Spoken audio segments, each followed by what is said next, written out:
In the medium term, sir,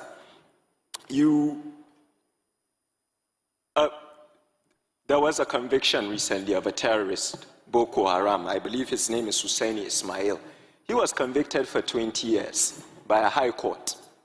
He was a Boko Haram terrorist. Nnamdi Kanu was convicted, I think, last week, and his own conviction said life sentence. I don't understand why one terrorist is getting 20 years and the other is getting a life sentence if you're saying that. I think Pastor made a good point. There's this idea that justice is served differently, and it affects the problem.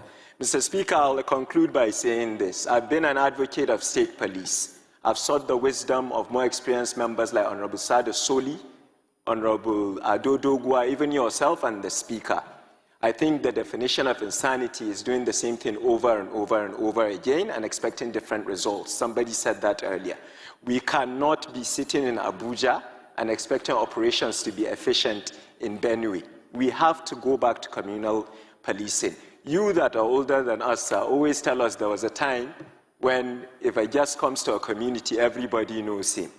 We have to get the traditional leaders involved and go back to state policing. This parliament, under your leadership, and I know the excellent work you're doing in the Constitutional Review Committee, is looking at that. Sir, no time for election talk now. We have to tell the public a timeline to roll this out. The fear that governors will abuse it always shocks me because they already have all that power. I'll finally end by putting myself in trouble as usual. The North has an issue.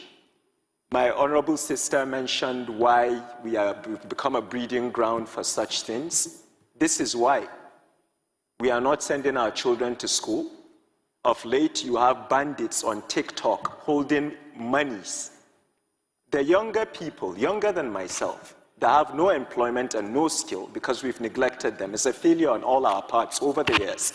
Mr. Speaker, these young people go on TikTok and see a criminal holding minted cash. He's suddenly exciting. You want to emulate him. Mr. Speaker, we can do whatever we want to do in terms of FDI, IGR, investments, but we are failing in our primary duty, which is to protect the people we serve. We must increase the welfare of police officers. Recruitment should not be by allocation, sir. Each state should provide the exact amount of numbers. It should be digitized. We should look for young Nigerians that want to join the army to serve, not because it's a job that's seen as something else. I'm sorry if I spoke too friendly, Mr. Speaker. We are relying on you and the members of the Constitutional Review Committee to not only follow up with the President's excellent announcement,